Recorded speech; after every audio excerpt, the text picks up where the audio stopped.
Okay. Record. Okay, it is recording. Awesome. So, TJ was on just a few weeks ago and talked about pretty much his background, how he got into multifamily investing.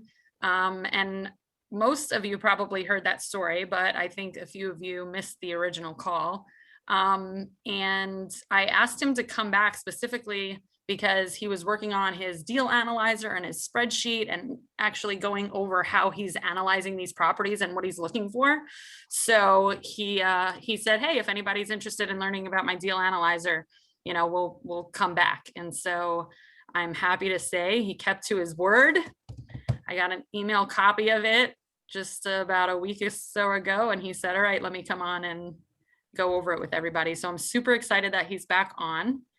And I'm super excited we're going to see him next week. So we'll be in Kalamazoo, Michigan, hanging out with TJ. And if you have any specific questions, let me know. The booming metropolis. Yes, the booming metropolis of Kalamazoo. So I'm so excited. I'm going to be literally just like racking his brain and trying to absorb information from him for a couple days. I'm going to share this story again real quick, TJ, because we are in Phoenix and we are coming to Kalamazoo, and my son goes to school in New York City, and he has a friend. We're all family friends, and his friend goes to school in Kalamazoo, and he says to me last week, I think I'm going to go visit Josie in Michigan in April. And I said, in Kalamazoo? And he's like, yeah. And I go, when? And he said, oh, the weekend of the 14th through the 17th. Had no idea we were going. And I was like, oh my God, I'm going to be in Kalamazoo then. And he's like, what? Why are you going to Kalamazoo? You are not. I said, I swear, I am going to Kalamazoo. Here's my ticket. I am going to Kalamazoo. So we get to see my son in Kalamazoo on Friday night. And he fell and broke his hand and had surgery last week. So I'm even more blessed to get to see him because I didn't have to get to see him since his surgery. So that's so wild. What a small world. It's totally crazy. It was totally crazy. So he had no idea I was going, and I had no idea he'd go visit his friend there. So he's going to fly into Chicago though, and she's going to come pick him up and bring him around. Talk about stars aligning. I know, so right? She goes to school at Western? I think so, but she's not in school this semester. She's from Edina, Minnesota. Minnesota. And yeah, so she, so anyway, crazy story. So just a side note, just had to share. So ladies, we're seeing my son on Friday night. But he's also at NYU in commercial real estate development is what he's going to graduate in. So it's kind of it could be a business meeting. So perfect. Yeah. Fantastic. Very cool. See, and I didn't even know that there was a Kalamazoo until a couple weeks ago. Here we are. People. All right, so I got a couple more joining right now, which is good. Hey, Marie, do you guys know who Marvin Huffaker is? I know the name. Yeah, he was out here for a while. Yeah, he's the FB guy that's before us, like in the Leah Trisha era, and I had met him, and him and his kids, they bought a restaurant and hotel. Yeah, a hotel and a restaurant in the middle of Michigan. So you're not going to be far. So if you want a little day trip, go to Clinton. And I was just trying to look up where Clinton, Michigan was, but I don't know, TJ. Is it the Clinton? Is it the Clinton Inn?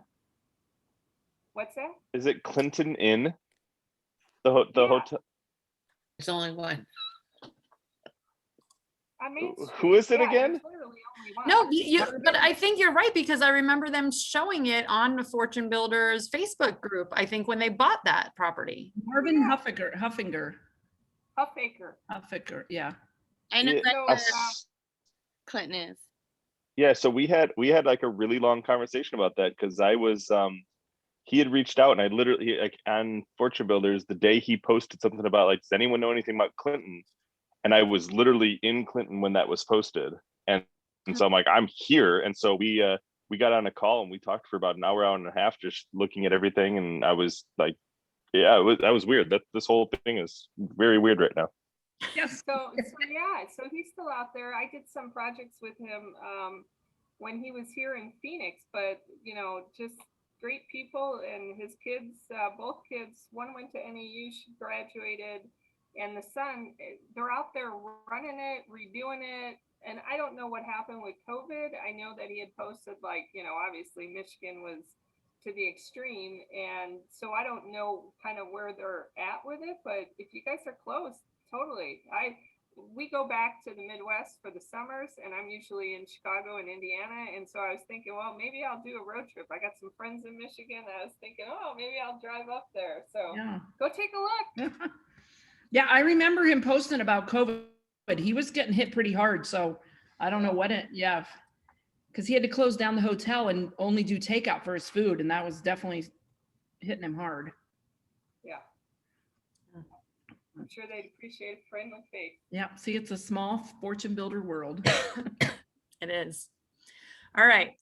So with that, I also just want to say, if you're not speaking, just please mute, just so we don't have a bunch of background noise tonight. I know with TJ going over some of this material that I'm sure there's going to be lots of questions and numbers being thrown around, and people want to be able to hear him. So please just keep yourself muted if you're not speaking.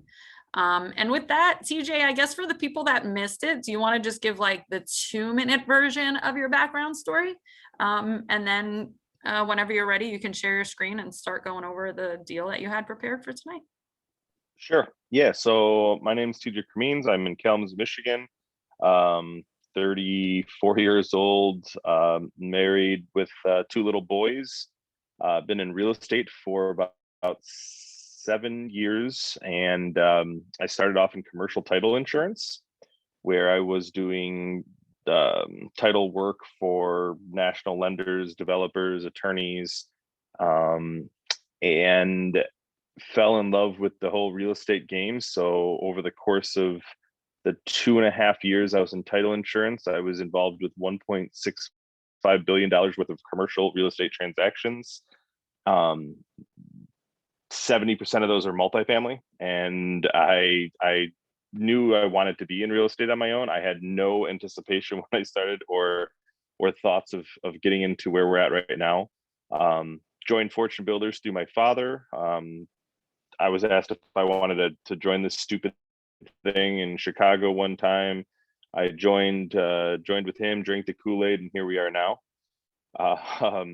My wife and I started a fix and flip company. I think I joke around all the time about how I wish I was I could be friends with Chip Gaines, and she would be she thinks she's Joanna Gaines. So it's kind of fun and sexy, the flip side of it. But we started buying rentals. Started with a duplex, then a fourplex. 2019, I had the idea that I was going to buy 8 more units. And going into 2020, went to a seminar, Ignite in Vegas, fell in love with the idea of raising capital for commercial properties. So I put my goal from 8 to 50 and ended up with over 200. None of my own capital, none of just syndicating everything, bringing in investors of like mind that are looking to build some passive income, that are looking to learn how to do what we do. So we put together some systems, our network all together, our attorney, our accountant, our team, property management, project management, you name it. And now we're on to the race to 500 units we're shooting for this year. And my goal would be around 1,200 units by the end of 2022. The real estate game just for some reason kind of came naturally with regards to commercial real estate. The context that I built up in the title insurance really kind of set the tone and the direction for me. Everyone I was dealing with, I was watching 22, 24-year-old kids basically at the time split $1 million properties. They were buying, 40, 50, 100 unit buildings. And I had no idea how that was even possible. So I knew I wanted to get into it, eventually did. And now here we are. So we're growing. It's my wife and I doing it all for our 2 little boys, looking to build a legacy there. We built a little team that we trust in certain areas with regards to our property management, project management. And we primarily focus in the Midwest. We are branching out, looking at deals right now in Texas, Florida, Tennessee, Georgia, Ohio, Michigan, Indiana, Illinois. That's pretty much it right now. So that is that. We just got a contract signed on the deal I was going to show you guys tonight, which is a 48 unit in Iowa, which I think it kind of worked out nicely that we've got this deal that we can show you how we brought it to where we're at right now, both pre and post LOI and contract, and do the whole deal analyzer of what we look for before we get under contract and how that affects our offer, and then what we look for after we get under contract to validate those numbers and sort of set the direction of where we're going to go with regards to our investors coming in, how much money we need to raise, how much capital we need to set aside for reserves, all of those things that we look for in the deal. You guys will see that all together right now with the deal analyzer. So the deal analyzer I have is one that we kind of tweaked off probably 3 or 4 different ones that kind of fit our scale, that shows exactly how we break things down to our investors, and how the deal breaks down from, acquisition up to 10 years, with a refi in between that and a sale at the end. And so this whole thing is based on a value add real estate opportunity. So to be very clear, there's 2 different courses you can go with. That are, well, there's more than that. There's 2 common ones. There's either stabilized multifamily commercial properties, which you're buying strictly just because there's no work to be done. You're just making 6, 7, 8% of money, and you're happy with that. It's growing and it's appreciating, and that's all good and well. And then there's value add. Value add, we're looking to put some work in, renovate the units, make the aesthetics look better, increase the rents, lower their expenses, increase our NOI, refi the capital out, and now have take a C to a B class essentially. And that's what we focus on. We focus on that opportunity where we can get our hands dirty. We have work to still be done. We don't play in primary markets. We play mostly in secondary and tertiary markets where the economic impact of a lot of things are sort of sheltered, and it sort of trickles down, right? The best way I can describe it is, when we lived in Chicago, my wife and I, we lived in like a 500 square foot box in the sky. I think our rent with parking was like $2,600. It was ridiculous. All the amenities, pool, hot tub, gym, everything, right? Well, when something like this happens, the pandemic hits, we go from, those are the first people to get hit. Those are the first people that can't pay the rents. The buildings are affected by that. And now we're seeing with people that are going to big cities, right, that they're finding that they can work from home. So why work from home and pay $2,600 when you can move to a secondary market and pay $1,200, $1,300, $1,500, put money in your pocket still, and still have the living that you're looking for. So we're playing in those markets and the tertiary markets, so those kind of 3rd tier markets outside of cities. And that's pretty much where we're at and what we're going. And I'd be happy. I don't know how you guys want to handle it. I guess I'll leave it to you guys, but if you guys have questions during, I would say, I don't know if maybe type them in and I can try to get to them. If it's something that need to stop for understanding, please chime in so I can make sure everyone understands it. And then if you have like just general questions over the course of it,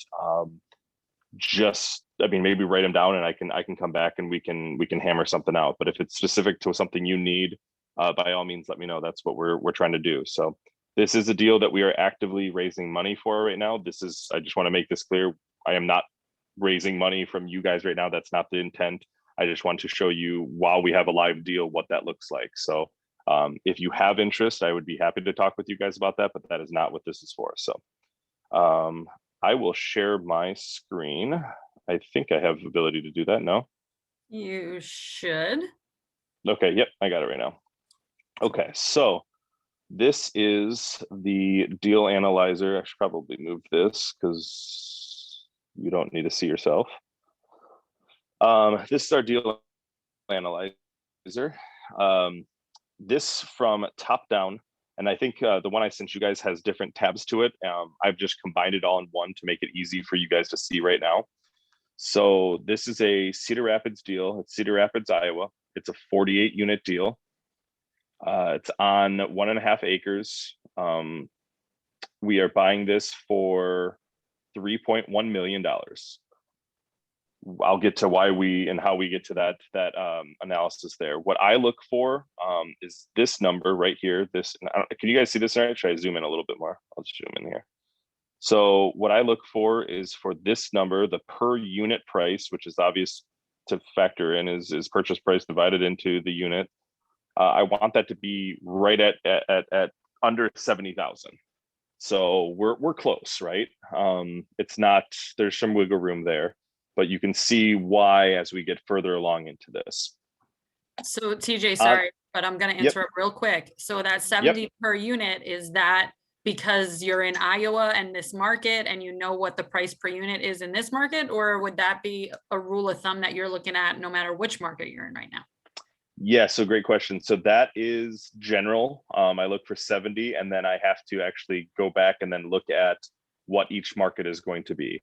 The reason for that is I have found in all of the deals I've analyzed that under 70,000, regardless of whatever market I'm in, gives me the most or the best opportunity to be to fit my structure and how I plan on moving forward with deals. Now, that is not indicative of success, guaranteed success or anything like that. It is just that those numbers make the most sense in our analysis. And if you're looking at doing a value add play, then that is a number that is pretty common.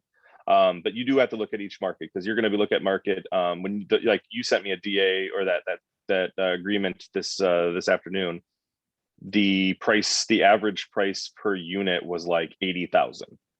And so when and we can go over that later, but then that was when I realized, as I'm looking at it, it's not going to be a deal because of how that is all structured. But that's not to say that it can't be a deal in a different structure. And I can explain that as we go further too. So on this purchase price here, we are taking an acquisition cost. That acquisition cost is what the investors pay me to buy the property. So when I buy the property, I'm going to get a $50,000 check. That covers all my costs. So that covers my attorney fees, that covers my fees, my travel, everything to get this deal to conception, to close. That's what that pays. Most of that is reimbursement to me. Sorry, not most of it. A lot of that is reimbursement to me, and the other half is the fee for me to be actively working into this deal.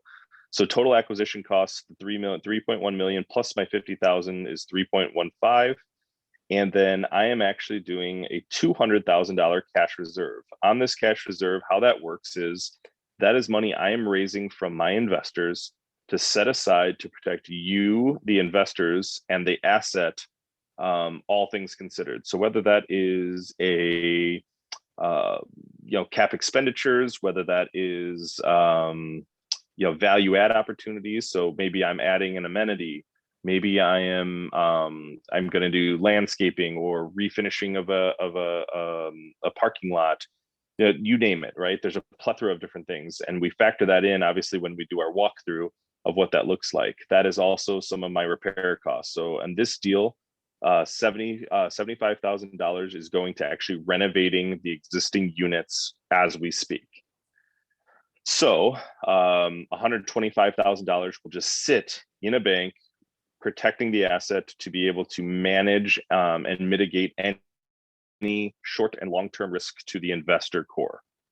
That is a necessity. We are over what our minimum is. We look for $250 per unit per month for the first year. So we're above that, setting it aside. but we want to, if we have room to add that in there and still be able to provide returns, we want to take more money to make sure that it is all set, because we can always redistribute that capital back to my investors. I can't ask for more. And if I'm asking for more, then there's trouble, right? So the total deal cost all in, this deal I'm buying at 3.1 million, it's going to cost me $3.35 million. That's that acquisition fee, that's the cash reserves, and that's the purchase price. So on this spreadsheet that you guys should have, or some of you have, maybe some of you don't, for this, the total equity is how much money I need to raise for the deal.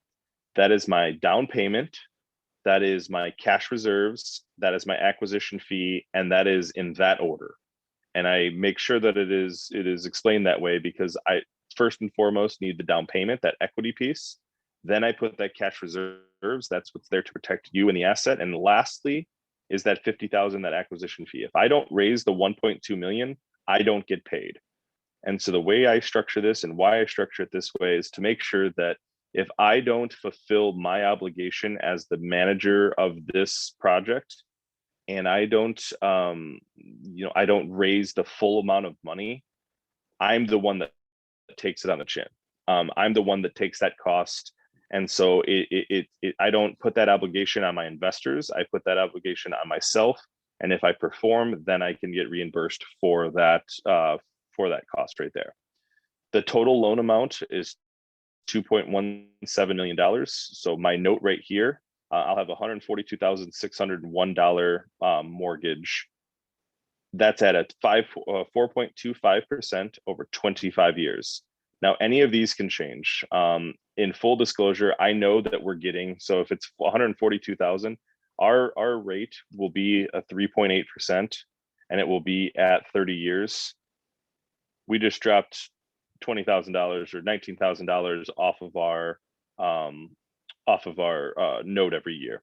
So we underwrite with a lot of doom and gloom, right? We underwrite with what's the worst case scenario, and the worst case scenario for us at the time was a 4.25. We know that we can get that every day. If we went to the bank and they said, what is your worst case? I could say 4.25 at a 25-year amortization, and my deal would still make sense. Anything better than that, I'm just putting money in my investors' pockets and my pockets. Down here, this is the months to stabilize. This is important just for targeting. How many months you plan on getting it from where it is to where you need it to be, and how many months you plan on holding it after stabilization. So the total hold time on this project will be about 120 months. So, which is the 10 years there. As we go down here, these rates right here, this is the global growth rate. This is what we anticipate over the entire course of the ownership that we have on this property, for our growth to be at about a 5%. So we look to, at 48 units, we look to grow 5% a year, every year. And that's how our calculations are factored in moving forward. And I can show you that as we move over here. And then I look for my expenses to grow at 2%, because you can't, your expenses aren't going to not go up. They have costs that, they're going to have things that go on up. So, across the board, we look for 2%. So what that means for us is we're growing at about a 3% rate. And at times that is near inflation for and appreciation for the areas that we are in. So 3% growth plus the actual inflation rate and the appreciation puts us in a really good spot, because we're growing at the right rate. We're not growing too fast where we're outgrowing the market. We're not growing too slow where, when we need to sell, we're not going to have enough money to do what we need to do. So big picture, our rents for where we're at is $573,084. That's at full capacity at market value. And so what we do is we look at this market value, we determine based off of the actuals, so what the actual numbers are for the tenant or for the seller. They're going to send us things like a profit and loss statement, a trailing 12 months rent roll. So we're going to see what the last 12 months look like up to the month that we have it in. They'll probably put some offering package together. All of the things that you see on a day-to-day. So things like when you're on LoopNet and you get that budget sheet, you get the P&L, you get the tax reports, you get the expense reports, you get the offering memorandum. We're looking at all that to determine if this is a deal, right? But then what we're doing is we're taking this and looking at what we're going to bring this to make sure that this is a deal with our numbers moving forward.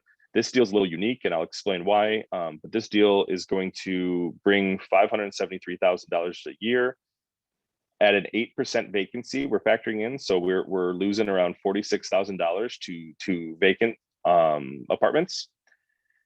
And then our expenses for the year are about $223,000. So our NOI, our net operating income, what we make on that property every year is about $304,000 and change. So that brings us to a 9 cap for the purchase. I look to buy things at around an I can't go much lower than an 8.5, 8 for the deal to make sense. This deal has a lot of wiggle room, but we're buying it at that 9 cap for all of that. Here's my debt service again. So after I take my debt service out, that property will bring in $162,000 cash on cash. That will make me 13.5%. And the DCR, the debt coverage ratio for banks, this is one of the biggest things, if not the biggest thing. They want to see that number be at 1.25%.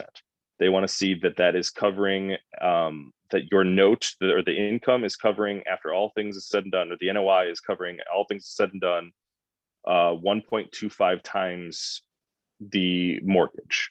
That is a decent sign that you've got a great deal.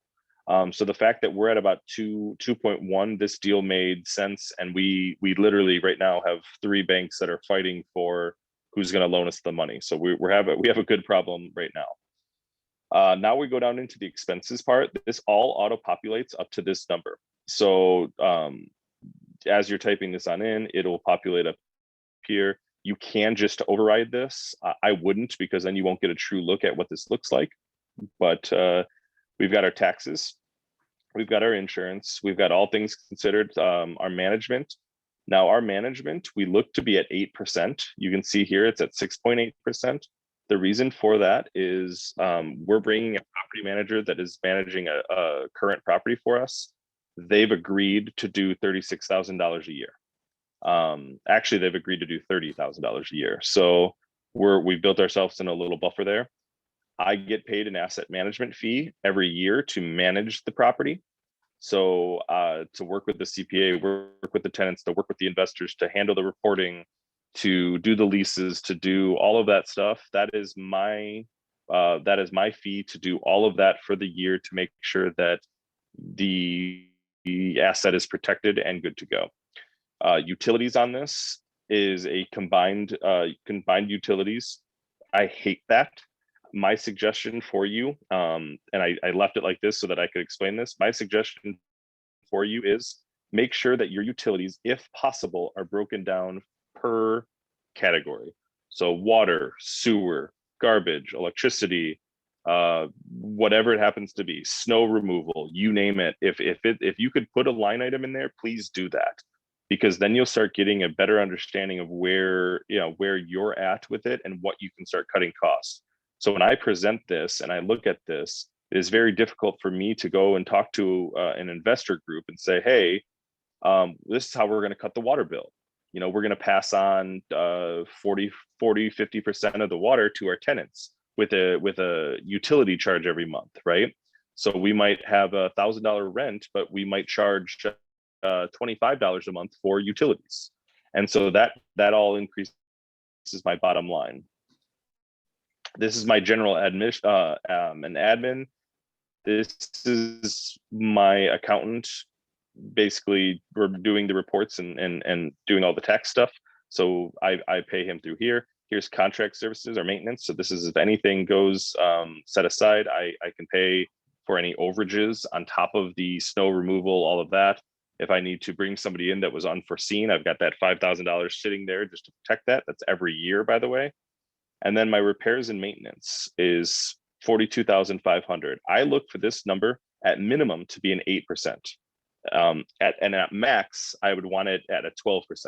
So worst case scenario, a 12% maintenance, that tells me there's a lot of things going on. 8% tells me that we've got a property that is decently maintained, right? There's things that need to get done. But if we stay at status quo, 8% is a solid number that we know we can perform to, and we'll be able to provide those returns to our investors. And then I'm taking $10,000 a year extra on top of this 200,000 I'm taking in the beginning to put aside for any unforeseen. Maybe a roof needs to be done. You name it, boiler, AC units, whatever it happens to be that are not built into this general maintenance and repairs. That's just there to cover that before we ever touch that $200,000. That the goal is to never touch this. If I have to touch this, I will. That is to protect you and the asset. But if I don't have to, then I won't. As we look down here, I look to resell this at an 8 cap, which is 8% of the year one cash on cash return. Selling costs, all of these things are built in so that we can see at the very end, after all said and done, if we perform, what this property is going to look like. So after debt, after the sale and after 10 years, we should make somewhere around $4.1 million on this deal. After all is said and done, our net profit for the sale proceeds will be 2.9. So now I will scroll up here, and this is where the money's made, and this is how we break this down. I probably have to switch this real quick here. Hey, TJ, So I have a quick question on that last one where you talked about the utilities cost. Do you normally have the utilities broken out per unit, or is this something else? No, I don't have it per unit. It would be very intense to do it per unit. We do it per the year per their property. And do tenants pay it though, or any part of it? It depends. Yeah, okay. So it depends. So some of our properties, our tenants do pay. They pay all the utilities. We pay common electric and common water, but they pay for all their own water, all their own gas, all of their own electricity. In a couple of our properties, the tenants only pay electricity. We pay water, sewer, garbage, and they have the electricity. But so what we do with that is, in the new leases, we factor in what it looks like. So say we spend $15,000 a year, I'll divide that into how many units I have. I'll divide that by 12 for the monthly cost. And I'll look to pass that cost on to them so that I pay it, but they pay me. So it's in my name, so I know it gets paid, but I get reimbursed by the tenants every month. And the best way for us to do that is, again, so if say they're paying $1,000 rent, when their new lease comes up, say, hey, we're not going to increase your rent. Your rent is going to stay the same. It's $1,000, but what we're adding is a $25 utility fee, or a $50 utility fee, whatever happens to be. We can factor that in, and when we increase the value of the property, we have more leverage to do that, because the property is bringing, it's got new appliances, it's got new flooring, it's freshly painted, whatever it happens to be, we can push that $50 to be able to take that off our bottom line. Okay. So, thanks. Yep. So as we're up here, we've got our rent increases. This is per year. So year one, I underwrite every deal year one at no change. I do that for a reason. I do that because all I have to do, worst case scenario, is do the exact same as the person I'm buying it from. And that is what it will look like for me. Then I look to increase rents over the course of time. Now, this is where it might get confusing, because remember I said 5% and the 2%. This is just simply rent increase. That 5% is total growth in the portfolio. So that is lowering our expenses. That factors both of those on. And this is just our rental increase across the board. I put it at 2% because it's modest, it's doable. I would much prefer to under promise and over deliver. So if I'm looking at this and I can't do 2%, I'm doing something wrong. You know, I'm if I have 48 units and I can't over 48 units increase the rent 2% across that, then I've got something else going on here. So you'll see 2% across the board here up to year 10. So you'll see as the growth comes into play right here, it goes from 573.84 to year 10 being around 684.88. So we've got about what is that, $110,000 over the course of, is that right? Yeah, $110,000 over the course of the 10 years. So we can really make some headway there. We don't have the other income. That's just if laundry and other things come on in. We still have this vacancy, 8%, which is a global field. It's 8% of that GPRI, or that gross revenue. So it grows as we grow. If we don't have vacancies, that number just goes right back into our pockets. So our job is obviously to perform on that and make sure that number stays as little as possible. Again, so we'll have this NOI, which is all from the previous side of things. We'll see our debt service, we'll see our cash flow, we'll see our debt coverage ratio and our cash and cash return. And then this is where the investors get paid. And this is how we can factor things in to figure out what we're going to do, why we're going to do it, and how we're best going to pay our investors. I pay my investors, which is a Class A partnership, is 75% of my cash flow. So if all things go exactly as planned and we make $163,369 after debt service, I will pay my investors $122,000 total, which comes out to be about a 10.38% return year one. They will make 10% on their money for me doing the work. They'll make 75% of my cash flow. I'll make 25%. So I'll make that 40 grand. Now, if you scroll over, hold on, I need a drink of water. If you scroll over and continue to move here, you'll see year two is a 10.7% return, 11.1, 11.57. And here you'll see that 100%, 111%, almost 112%. That is worst case scenario. This is when I give you all your money back plus your returns. So I'm raising 1.2. So my investor core will get 1.3 million back. That's their 1.2 plus their returns on that money that year. When I give them all their money back, whether that's in year one or year 5, when that happens, they stay in the deal. So as opposed to a lot of other syndications, a lot of other asset managers like myself, owner operators like myself, what I do is investor group, thank you for your money. Hope you're happy with the returns I provided for you. Here's your money back. And now in perpetuity, they're going to make 20%.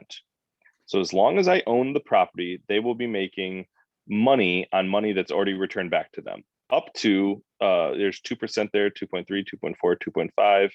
And then this is the 20% of the profits. So when we sell, my investors will also get 20% of my profits on the deal. So after all is said and done, we sell the property.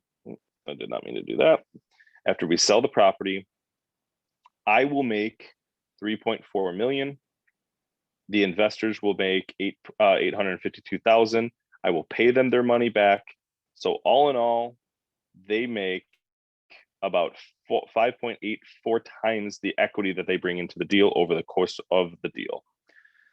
It's a stellar deal. The equity IRR, so our equity internal rate of return is just under 30%, which is fantastic. This breaks down as you continue to go. It's 25,000. What it would look like if you invested 25 and 50,000. I believe there's 100 on here. Tony, did you have a question? Yeah, I did, CJ. Sorry. Yeah, what's up, buddy? The 1.3 in year 5. Could you just go up a little bit? Or you're refinancing and repaying back their portion of the loan on the 1.18 million. Is that what you're doing to get them their money back? I missed that. That's correct. Yep, Okay. exactly. Yep. Sorry, you're absolutely right. I did not mention that. So Yep. So that would be worst case scenario. When I refinance the money out, I take the cash back out with including all that value that we brought. I take the cash out. I pay my investors their capital back. Yes, sir. And then the loan is fully in your company name at that point, which is why you're taking 75% of the distributions after that repayment, right? Yeah, Or actually, 80%, sorry. yeah. So in full disclosure, it's always in my name. Okay. So my LLC takes it. I have a personal and corporate guarantee on that note. I am a guarantor to the note. You are a partner in that note. So you are going to get the benefits of being a equity owner in the deal without having to have a guarantee or an equity stake with regards to guarantor and all that stuff on the deal. So TJ, yes, yep. a question right now, whether you get 2 investors or 10 investors, right? Mhm. And so you just Yep. have to get to your amount, whether 25 or 50. Yep. Do you pay everyone out? You said you give their money back between year 1 or year 5. Yep. Is your goal to pay everyone back what they invested by year 5? Yeah, Sooner? I mean, so here's the deal. I can't make 80%. I can't do that flip event until all my investors have all of their money back in full. And so my goal is, of course, to perform on the property as the fiduciary to your capital. I need to perform, look out for your capital, make as much money as I possibly can for you guys. And then with that, give you all your money back in full as soon as I can to be able to allow you to take that money out and do as you please with the deal. When you buy into the deal, there's no getting out of the deal. So like you can't withdraw the money, Right. you can't call it due, anything like that. So that's where I need to be the best fiduciary I can for you, give you all your capital back as soon as I can. Yep. But so your plan, there's a 10-year hold. Your plan is to return the money within year 5 or by year 5, if not sooner, you said, right? That's correct. Yeah. And most of the time for reasons for financing, most mortgages in the commercial realm are 5-year balloons. So at that 5-year mark anyway, we have to refinance. So again, so I have 3 choices. I either pay in full the property, the note, which I would never do. I either refinance the property or I sell the property. If I sell the property, I would be doing myself a misjustice because I'm sitting here losing the cash flow opportunity. I've given you 75% of the cash flow over the course of this deal. If I sell it, you're going to get 75% of the profits. If I had to do it, I would, obviously, right? If that was the best case scenario and that's what needed to happen, then that's what I need to do. So that's the risk reward that I take in the deal. But then your risk being mitigated by the fact that I can't make money until you get money, right? So if I make any sort of money, you have to get 75%. I only get that 25%, and you'll make that 75% whether I own it and I give it, I have a year in or 20 years in. Okay. But as soon as you get that money back, I get 80% then. That makes sense. Should you have to sell for whatever reason, the deal's over, everyone's been paid. If you hold on to it for the 10 years, you continue to pay your Class A partners. Yep, they get paid for as long as I own the property. If I own it for 30 years and your kids your kids get willed this money, they will be able to get payments on all of that. Yep. So I mean, my goal is always, it wouldn't make much sense to hold it probably past 10 unless it's just great. It's cash flowing, there's no problems, it's working really well. I might put it on the market at an astronomical price. If someone wants to pay it, great. But if it's making a ton of money and everyone's happy and everyone's good to go, there's no harm, no foul for it. But my rule of thumb is ultimately, if it takes me 3 years to give you your money back, then I'm going to probably hold it for 3 years. I'm going to take the lion's share for 3 years, like you guys took the lion's share for 3 years. But if I hold it for 5, I'll keep it for 5, or 1 or 2. that's just kind of the rule of thumb for me and my team, is that if we're going to look at this deal, I want to be able to make you guys as much money as I possibly can in the deal, all while not, not giving away the farm when there's an opportunity for things to switch. I need to be able to perform and do that as well. I love your spreadsheet. So Awesome. TJ, if I'm understanding you correctly, what most investors or fiduciaries, I guess in your case, right, what they do is once they pay back those investors, they own it 100% themselves, right? They don't usually continue to pay like you're offering here. Yeah, a lot of that's true. Some do, not many. Some do like the profit share, not many. But yeah, when we first started this, I mean, here's the idea, right? We're in the middle of a freaking pandemic, trying to raise $1 million from people that don't even know me. Like, good luck with that. We did it, we made it all happen. But when I put this all together, I told my attorney, I need to make this deal sweet. I need to make them see and believe in me and the project, but they need to be incentivized short and long term. And so this is what I put together. I just asked him, I said, is this possible? He's like, yes, but you're giving away a ton of money. But you know what I'm also doing? I'm having zero problem raising capital right now. Yeah. When I've got people that coming to me raising capital because we have opportunities to raise a ton. I'm sitting on like a surplus for certain deals because we've created this pipeline of investors that are interested in our projects. And as you find more projects, you're a baby, then you can keep the bigger profits later on. Right. So exactly. So I'm just trying to, as we continue to go, I mean, like I said, our goal was 50. We did 232, and my goal this year is to be at 500, and then 1,200 to follow that. So I mean, we've got some lofty goals, but as we continue to do this, and bring in these properties and bring in the investors, the sky's sort of the limits. I mean, that's the biggest hurdle is the money. People can find deals, and it's not difficult necessarily to find deals. It's tough to find good deals, but good money finds good deals all day. Word of mouth from my investors is the best thing that could happen. They're happy with the returns. They go to their brother, to their sister, their uncle, their aunt, you name it, their best friend, their neighbor, whatever it happens to be. They can introduce me to them, and potentially that person could be an investor for me. For instance, on this deal right now, I've got $100,000 from a gentleman.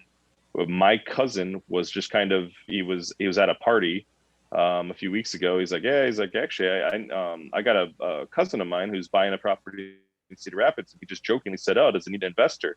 He's like, "I don't know, I'll ask." And next thing you know, he asked. I said yes, and now I was talking with the guy, and he's like, "Hey, I got $100,000 I can give you."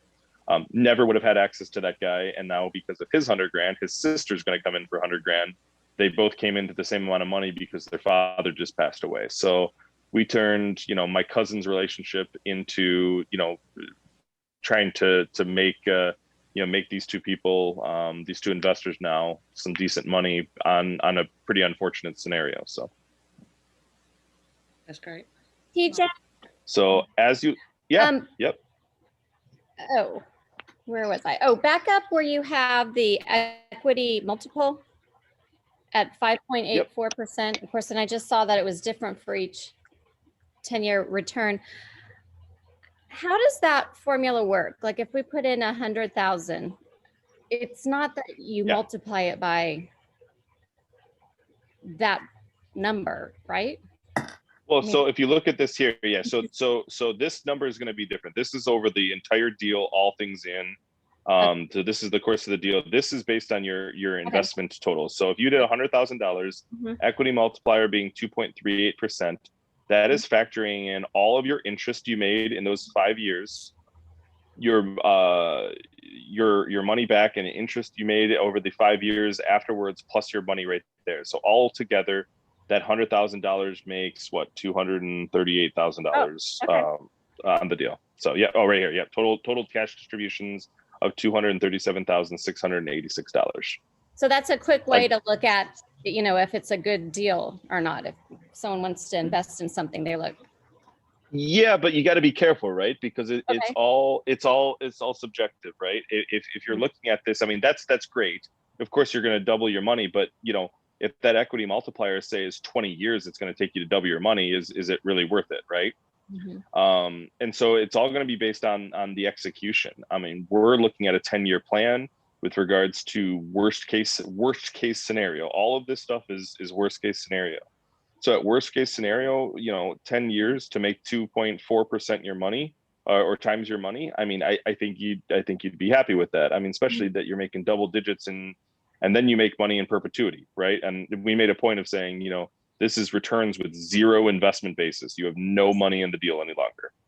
So as you have no money in the deal, I mean, it's not a bunch. You're not going to set the world afire, but you're, you know, if you can take $2,200 and you're telling me you can't find something to do with it, I'll keep it. That's fine. You can just send it back to me if you don't want it. But I don't have a problem with that. Okay, fair enough. So that's where, you know, that's where we thought that sweetening the pot for our investors, knowing that they're going to be long term in. And here's the thing too, and it's there's a selfish side, you know, selfish side to it as well, right? Is that if I'm going to perform, I'm going to give them all their money back at year 5, and I did everything I said I was going to do and then some. I just made them 10, 20, 21,000, 31,000. I made them, you know, $40,000-$50,000, right? Plus their $100,000 back. I now went from $100,000 investment to, let's just say I have $150,000 now of an investment, right? So if I did things right, I hope that I can at minimum take that 100 grand and roll it into the next deal that I have going on, and at best that 150 and more if they have that accessible. So it's something that, you know, when we're looking at this, we have to look at it with short and long term play. We have to look at it with you know, first and very foremost, and I don't just say this, it's my fiduciary responsibility to you that I have to do what's in best interest of you, the investor group, before me, the investor. I do that, and I have to do that because if we're looking at this property and I just say, hey, year 1, I'm gonna refinance them out. I know something that I'm not telling you, which is, you know, all of a sudden, you know, and this is not the case, but I'm just painting a picture. I know that I can raise the rents here, and I'm painting this picture to get a bunch of money in real quick so that I could just use their money to turn it over. If I did that and you're anticipating 5 years or 3 years of returns, like, you might be happy that you got 10%, but you were anticipating, you know, in 5-year return, you're anticipating, you know, 31.1% return cash on cash. So did I do what's in best interest of you, the investor group? No, I did what was selfishly in the best interest of me, and I can't do that. And so moving forward, looking at it like, does it make sense to get to this point where I get the most? Like, yeah, at some point it does. And when that point comes up, I'll do it. But when that point comes up in year 1 and you were looking at year 3, there are things that I can do differently than to flip this around. For instance, I can start paying capital down. So if you're anticipating an 11% return, if I'm making 15% returns, I'm going to start paying 4% to capital every quarter. So I'm going to make you your interest payment, plus I'm going to make you a payment to your capital. So instead of you owing or having $100,000 in the deal, you might have $96,000 in the deal now, because I just gave you $4,000 that went to that 100. I can do that so where you're getting capital back, so I have to refinance less when that time comes. So there's different ways to be able to bring that value.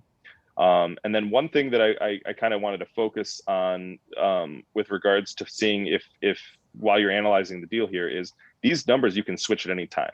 My baseline is 10%. I want to do 10% year 1. So how I do this a lot is, you know, and this is, I mean, full transparency, how much money can I make while making the investors the most money?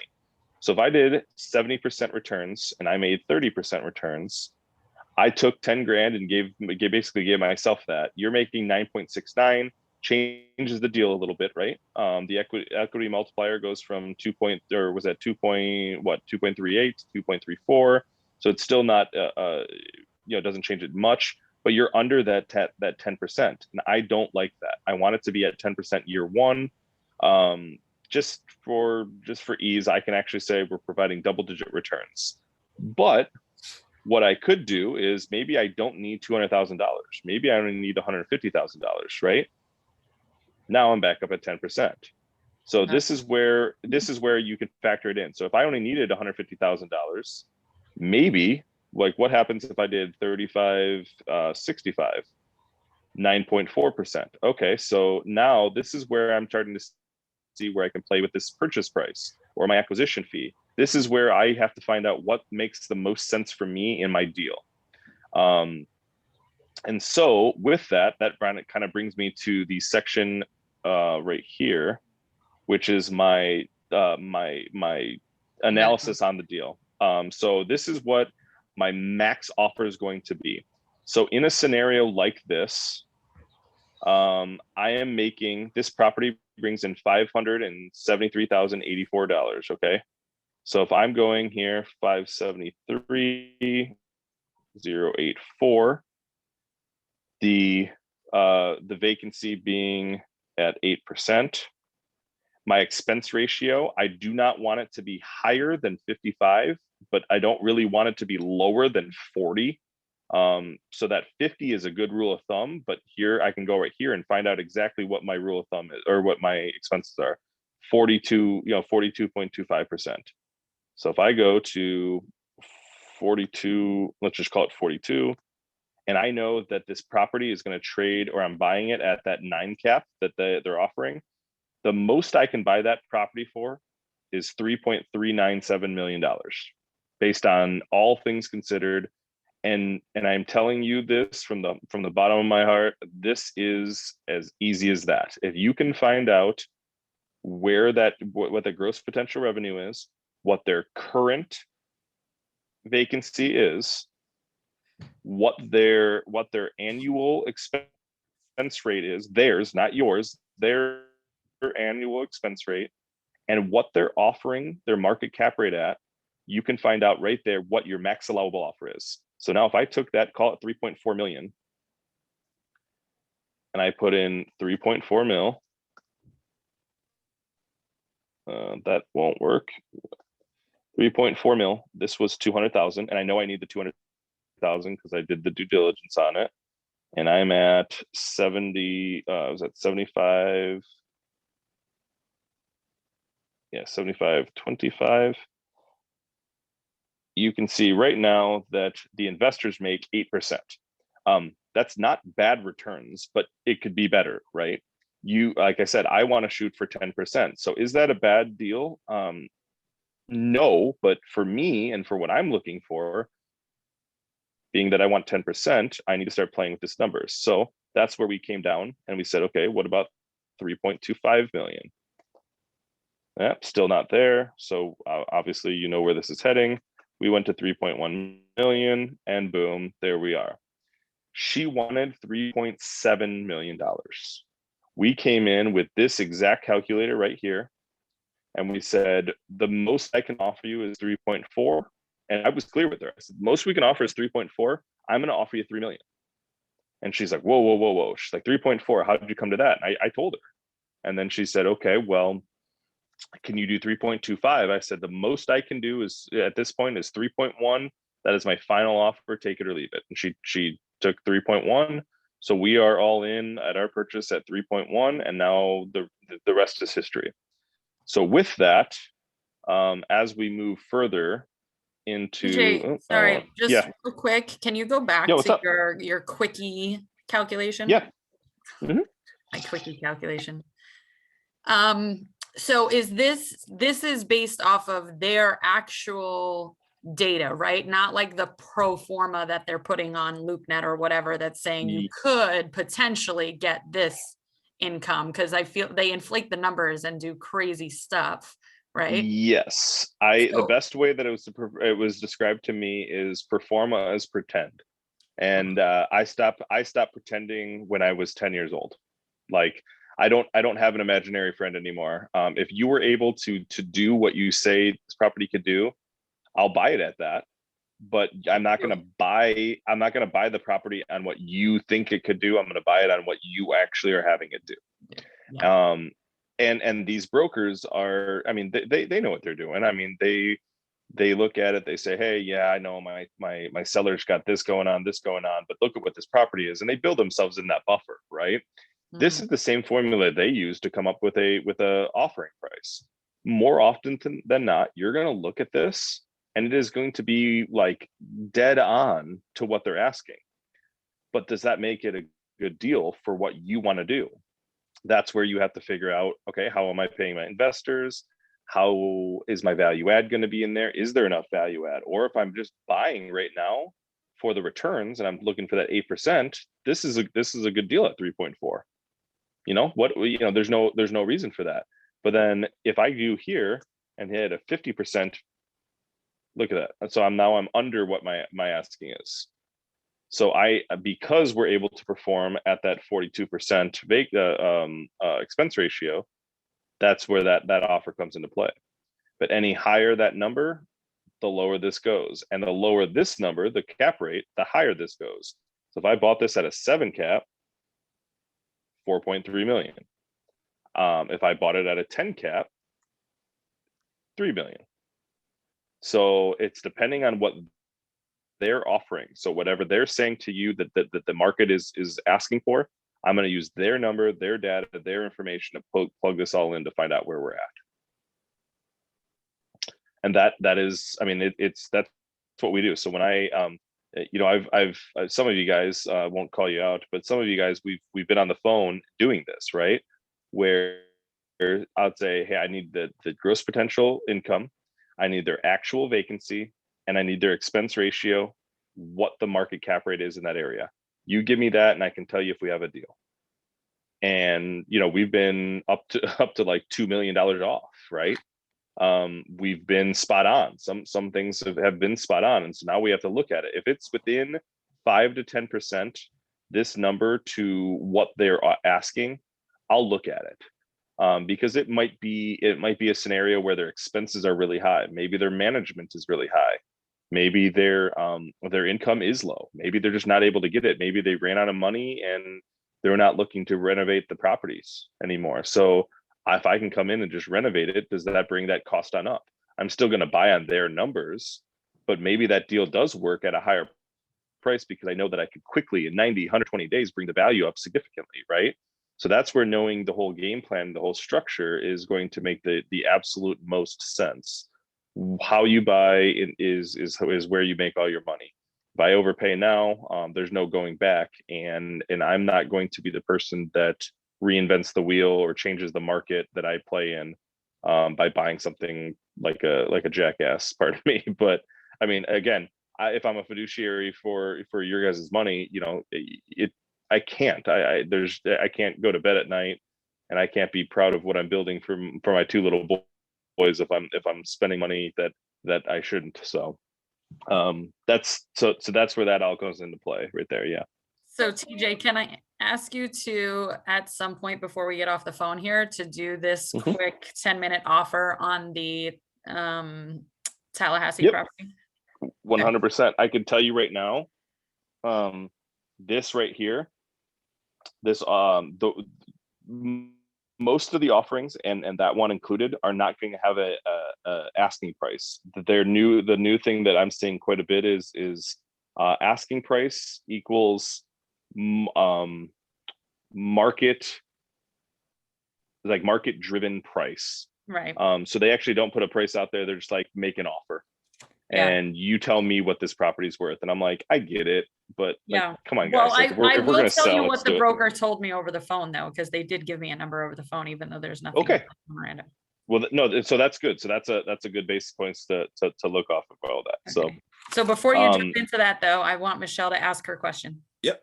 So I wanted to understand the deal structure. So on the analysis that you just walked through, you said that property was listed at 3.6, but they accepted 3.1. Yeah, I think he said it was actually 3.7 and they took 3. Hold on 1 second here.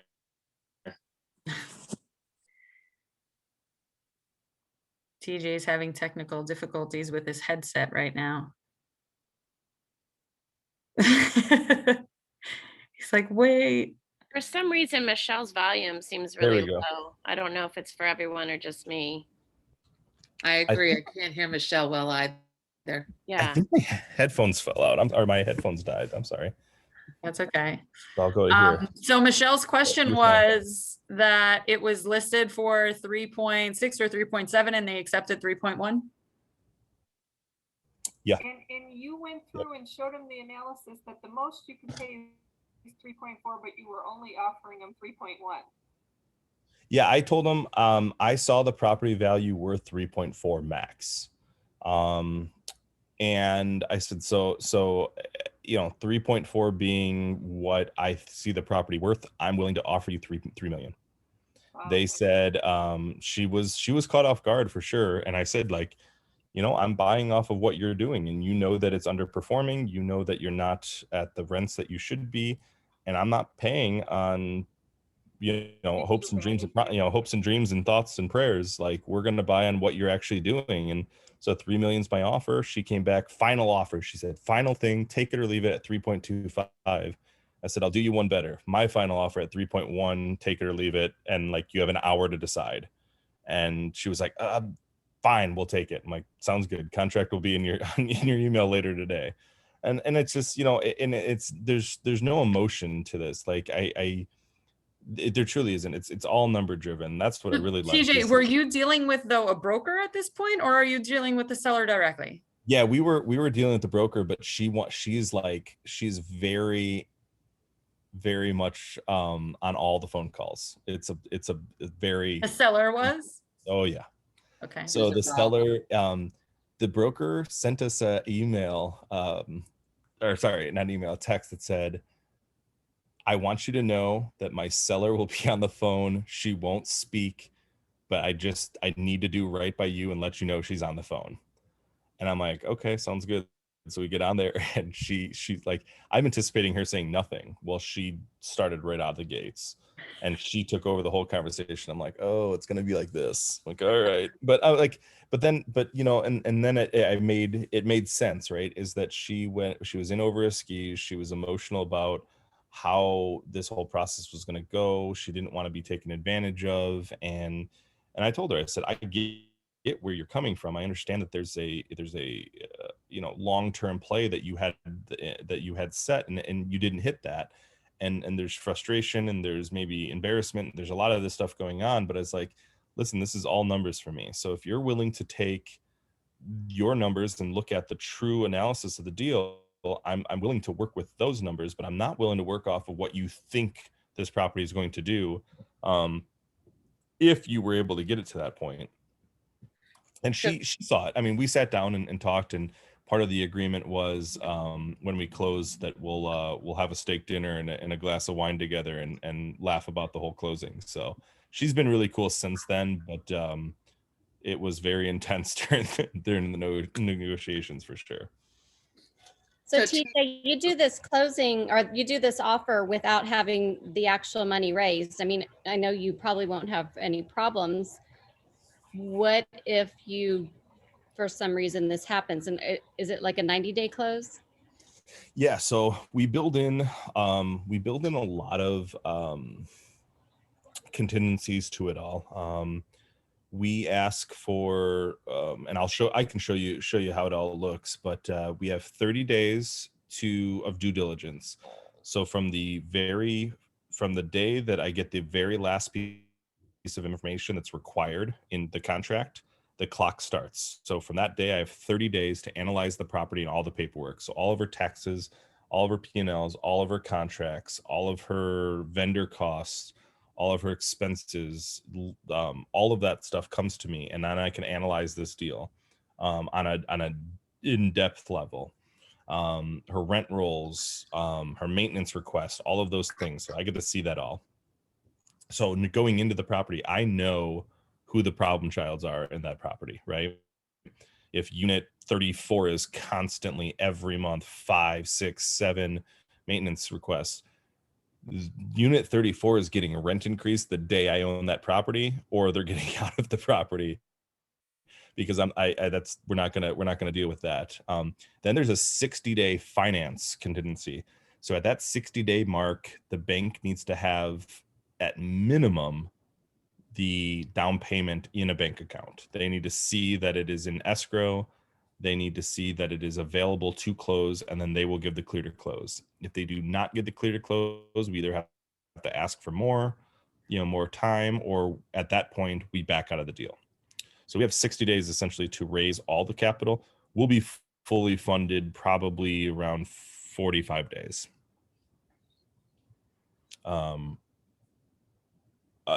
Almost certain. We probably funded at 30 days with everyone that's been interested, but we will be confidently, conservatively, we'll be at 45 days.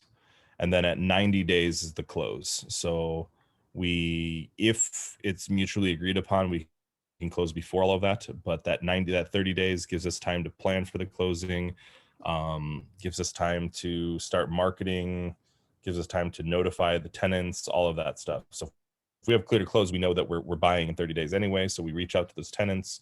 We have those 30 days to get our insurance in play, all of those things all set up so that we are ready to close. So. All right. So can I put you on the spot now and say, Alan, analyze my Tallahassee deal? Sure. And this is more so because I feel like, whether it's LoopNet or whether you're talking to a broker, whatever it is. I mean, I emailed you the package earlier so that you could open it up, but like, I feel like they send over so much stuff that's obviously not needed for this 10-minute evaluation. And so I just want to literally watch you open up these spreadsheets or open up this offering memorandum and just what do you look for? You know what I mean? I mean, you basically just gave it to us with the gross potential annual income and the expense rate and stuff.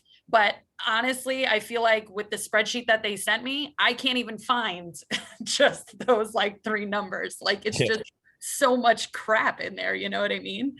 So well, and yeah, let me pull that up real quick. I just emailed it to myself here. Hold on. So TJ, on your 10-minute offering though, that first page, you said that it was valued at 3.4 when you did your first run through, right? And you told me that. What would have made you buy it at 3.4? How would we know that no, we can only offer 3 million or 3.1? Yeah, so that's going back to the spreadsheet where you're looking at the spreadsheet and finding out what you're anticipating giving your investors, right? Okay. So for me, it made sense at 3.1 because I want to pay my investors. I want there to be so much room for error that I can completely mess up and do nothing better than what she's doing and pay you double-digit returns, right? Yeah, I want you to walk. But you filled out the whole spreadsheet. You just didn't use that one page. Correct. Yep. Okay. So I filled out the whole spreadsheet because if it's within like I was saying 5 to 10% of what they're asking. So if I run their analysis and say it comes up 3.4, but they're asking 4 million. I'm not going to buy it. Okay. I'll look at it and it doesn't hurt. I mean, to run through the analysis and the spreadsheet just to get thoughts. Right. But I mean, what's the chances I buy a $4 million property at 3 million? It's not very likely, but you never know. I mean, so we've put offers in on properties where we've made, $800 million less offers than what they're asking. And we just justify it by saying, here's what we have and here's why. And let us know if you are interested. If not, no harm, no foul. Best they can say is yes. So, and worst they can say is no. And I walk away and I just say, okay, we'll see the next deal then. So, yeah, let's pull up his, I'm trying to pull this up real quick here right now. This was the Magnolia Circle one, correct? Yes. Oh, okay. So what I'll do before you jump there, just on the previous one, real quick. So you do factor in remodels on some of the apartments besides just a 2% increase on rent, right? You're talking on this right here, this cash reserves? Yeah. Because you did a 2% increase on the rent. Yep. Every year, but you're also factoring in that you're going to remodel some of the apartments, right? Yep, exactly. So this right here, and actually the one I sent you, this is our before we were fully updated spreadsheet. We actually have a spot now for repair cost. But yeah, so going back to that, I have about $75,000 of that 200,000 budgeted for rehabs day one. Got it. And Okay. so we plan on spending that in the first 90 days to get that fully up to par. Yep. And here's the thing, these are not reoccurring costs. So this is a one-time fee where Right. everything down here is reoccurring. So I'm still Right. putting $10,000 extra into that cash reserves every year and still doing the maintenance and repairs, which come into play with regards to maybe it's minor flooring, painting, all of that stuff. Like that's all going to be calculated and calculated in all of this. Right. So I'm really sort of double dipping with regards to protecting the cash flow and the asset. Yeah. Right. Well, I just from my experience doing residential rentals, if you upgrade certain things, you'll have lower maintenance, right? So it actually pays to remodel and Right. and fix plumbing and all that, because then you can bring your monthly maintenance costs or annual maintenance costs down. So, and it justifies higher rents too. Right? Exactly. So the rents are going to go up, the expenses are going to go down, and that's the whole game, right? So, Right. I mean, this number right here, I mean, the fact that we're putting 75,000 into renovating and keeping 125,000 just to protect, I mean, it's that's 10% of what I'm raising, Right. and 10% sitting there to protect, just protect the asset, all while putting a 2% into here. So yeah, I mean it's sort of a double dip to protect, lower those expenses. So we know that, again, doom and gloom, if this grows at 2%, we know that we're going to drop these costs because of all that work we're doing, and it's only going to bring more value for us. So that's the big picture, all encompassing grandiose approach to it. Yep. Right. And then just one big picture question, because it kind of hit me and I was on mute and I didn't know I was on mute. So I apologize. You're fine. You refinance, you give everybody back their money plus all the money they made up until year 5. Mm-hmm. They stay on board. And you really de-risk the investment for them, which I like. And here's my question, bigger picture. Mm-hmm. Of all the people that invest with you that have been through this once or maybe twice, for every 10 investors that you pay back, how many reinvest with you, would you say? All 10? 9 out of 10? Yeah, so we have not gone full cycle on the properties yet. Okay. But I can tell you right now, I have, on all of my deals, I have about 178 prospects or people that have reached out with regards to investing with me. Yeah. That seal every deal, and I have 31 repeat investors on all my deals. Yeah, and to me that's sort of the brand equity you're building up based on how you've put your business model together. So yeah, that's nice. That's nice how you did it that way. Yeah, and that was like I was saying before, is my attorney gives me crap about it all the time, but big picture, like, I don't have trouble raising money, and this formula and this whole system creates opportunities for myself, but it also creates short and long-term opportunities for my investors that are quite substantial. That unexpected check that these, if you get $100,000 on a deal, that's $72,000 check that you get 10 years from now, that you from an investment you made, will and should come as as quite a surprise, a good one there. And and that could move the needle for someone, right? Right. And so when we look at this, I mean, not to get too emotional with it, but my why is big enough to sink any ship. I mean, if my 2 little boys are the most important thing on out there, and I won't do anything to jeopardize them or the legacy I'm looking to leave for them, And so this was something that we thought big picture is every one of our properties has legacy in it. So I have like Byron legacy, I have Cedar Rapids legacy, I got all this stuff because for me, I'm looking to build that legacy for my boys. I'm also hoping that this money that I am making leaves a legacy for my investors and their families. So this is a true, like, we look to partner. I've told this before. I've turned investors into friends, those friends into family, and those family into partners. And I do. I've got 2, 3, 4 investors that started off that are now partners in deals with me, that have brought deals to the table, that I've helped fund, that I've done all this stuff, and we are making money together actively and passively within deals now.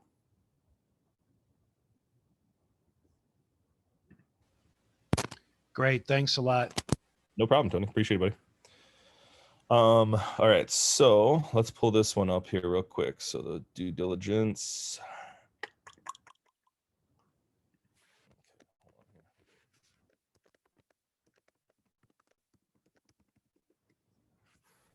Oh, yeah, you might have to create, oh, I was Yeah, gonna you say, you can might have to click- create an account, but you already did. All right, so here's so a few things. Rent rolls, obviously important to see because you're going to see what the units are at, what they are marketed at, how far they're behind. So this is an important piece to everything, but your P&L is where you're going to get all that stuff off of. Okay, so we are going to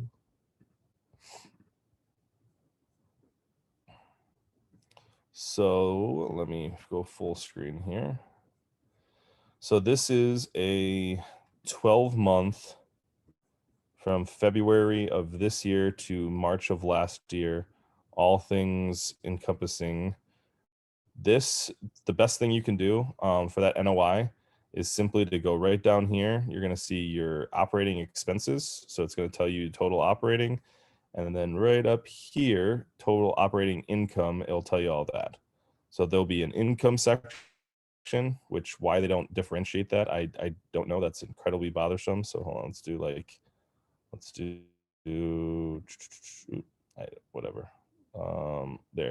There's the income section. That's when that starts. And then there's this one, though. That's when that starts.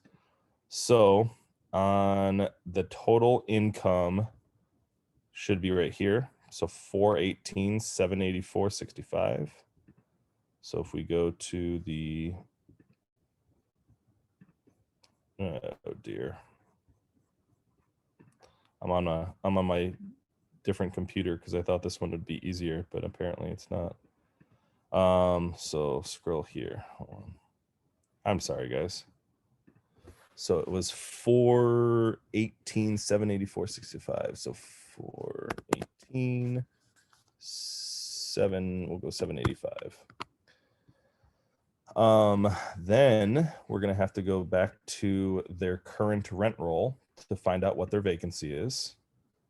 So we will go here to their rent roll.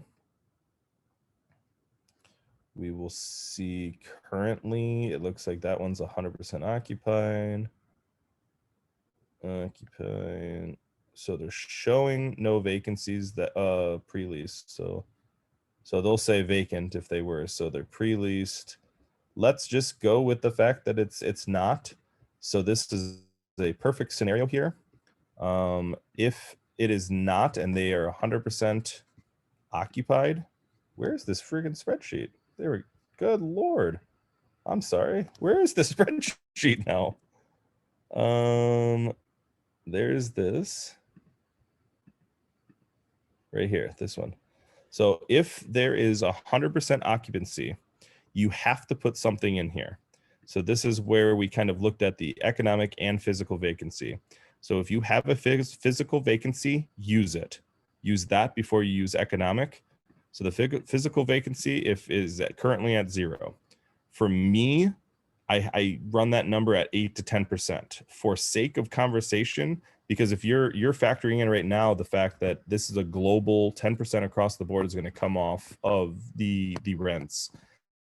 So if it can make a deal at 10% and it could still be a deal, and you could buy it, then great. I don't want you to tell me what they told you they want to sell it for yet. So so I'm going to put 10% just as a placeholder. I'm going to put 50, but we'll find out the actual here in a second here. So 418 is the number. And then I look at the operating is 345.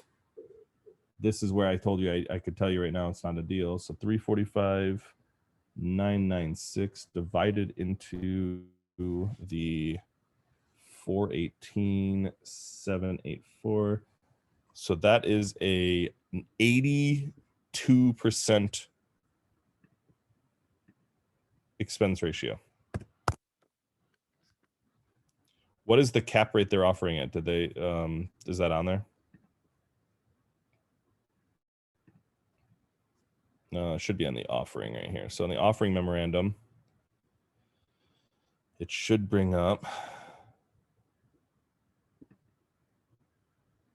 It's going to take a second here.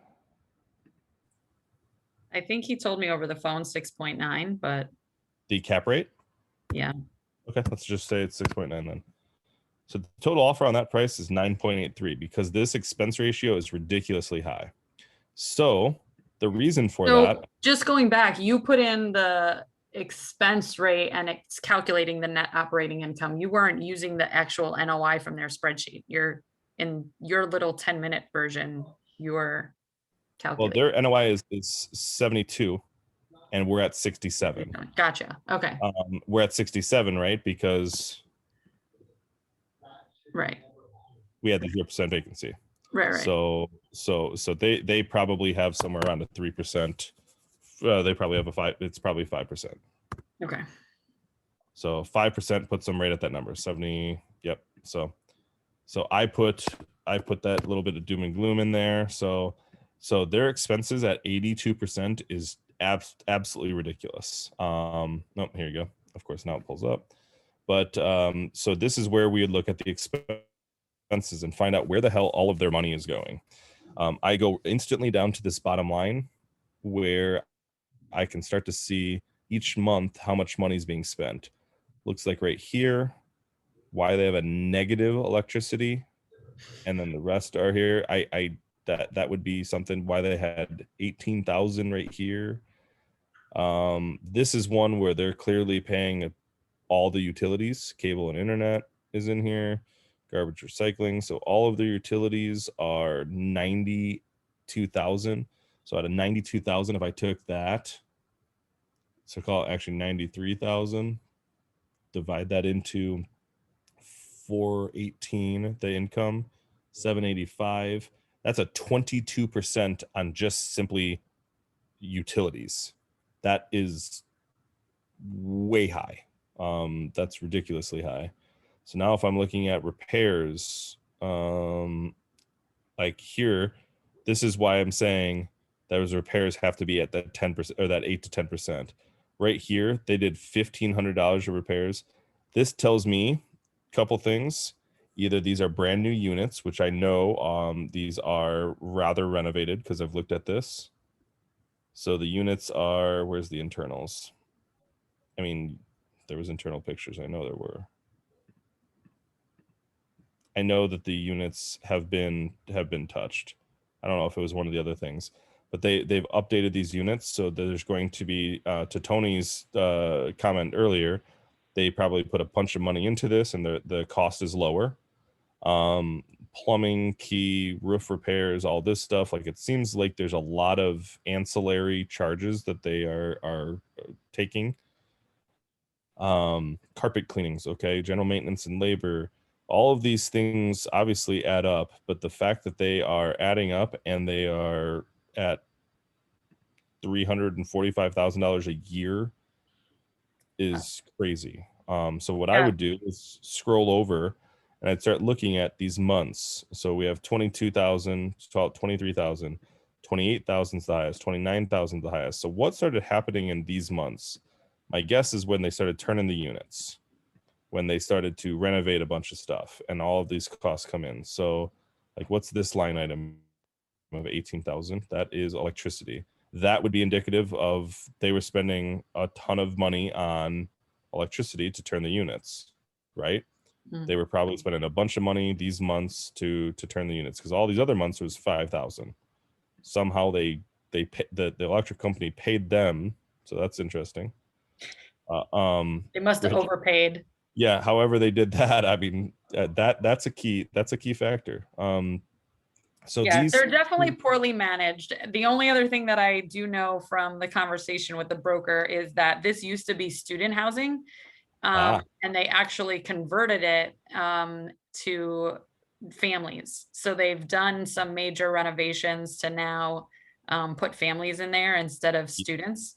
Yeah. And convert the units, but apparently they're still way below even like what Section 8 rent could be. I think if you go back to the rent roll, I think he said they're only at like, you know, 1,000, 1,100 per unit, and even Section 8 in that area can go up to 1,300.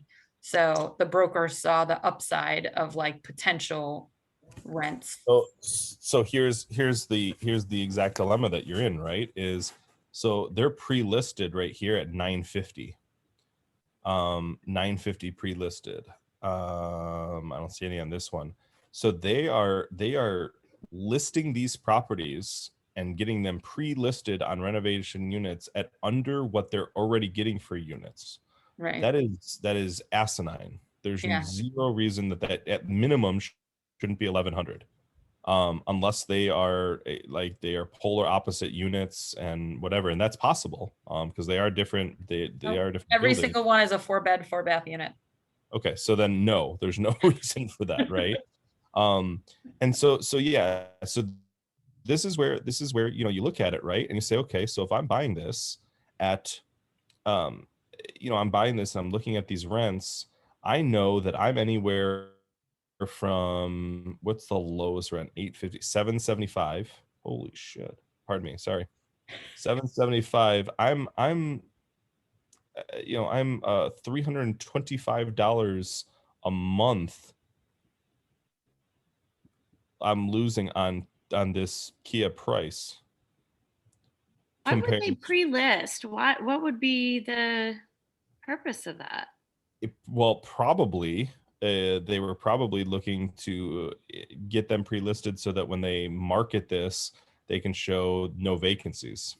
So they're playing the game that, okay, so I'm going to have less income, but I'm going to have more or no vacancies, which is going to bring a higher value because the NOI is going to show higher. All that to say is their expenses are what's killing them. So this is a property where I would be intrigued simply because the expenses are so high, and I would need more information on this, right? So what were they offering it? What did they say that they want? Do you really want to know that number after you just said that according to your 10-minute deal, you wouldn't offer anywhere close to $1 million? Can I I'm gonna go with guess? I will. I'm gonna go. I should open up the chat. Everybody make a guess on what the asking price from me. I'm going. How many units was it again? 54.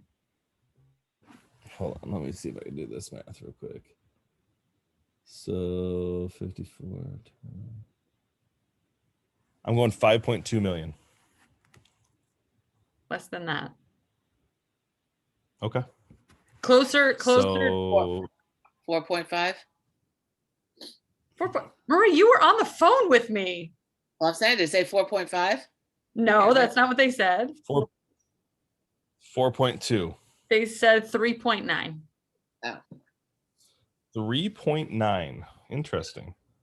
But again, So he said that 3.9, according to what he gave me over the phone before I got any of this data that you guys are right now seeing from the website, because we just got this email today, but we had a phone conversation on Friday with the broker. Yeah, got it at 8 o'clock. But go ahead. Yeah. So, but according to what he said over the phone is, it's basically they're asking for 72,000 a unit, where average in the area is 79,000 a unit. Your going cap rate is 6.9% at the 3.9 million. So they're thinking they must be giving you then the pro forma numbers, right? What they think it can be once you raise all these rents to be 1,300 or whatever that even Section 8 will bring in, because that's not how it's performing right now based on the rent roll that they gave us. Right. Mm-hmm. And TJ, why are you showing a 40% cap expense rate? I was looking at if I could get it down to what my bare minimum would be, what that would look like. Okay. My Mac will fall asleep soon. Okay, hold on. I'm gonna let me go grab my charger real quick. Hold on. Yeah, hold on.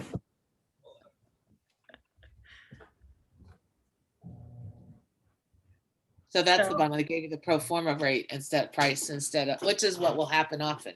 Yeah, and I think that lets you have that. Yeah, lets you see that the potential beforehand, so that you're coming back with actual numbers. So it's really performing at this. So this is what we're going to offer. Right. And that's the thing, is most of these brokers all make it sound like, oh, you're going to be able to do this and this, and it's this, and this is what we're offering at, and blah, blah, blah. But not when you're giving me pro forma numbers. You're not giving me actual numbers. Meanwhile, how does the broker get paid? The broker gets paid on the sales price. The higher the sales price, the more. Right. So it's like who are they selling to? Right. It's like who's buying. Well, and this is being run in Florida by a company in New Jersey, and they've been losing money for 3 years. So sorry, I'm back. Yeah, that's so like I'm like some of the stuff to look at when you're doing this here. I don't know Tallahassee, but is it an area that's growing? It is. Like Tampa is hot right now. Yeah. Right, but Tallahassee, I don't know. Obviously, you guys are looking into this, so I'm just asking out of curiosity.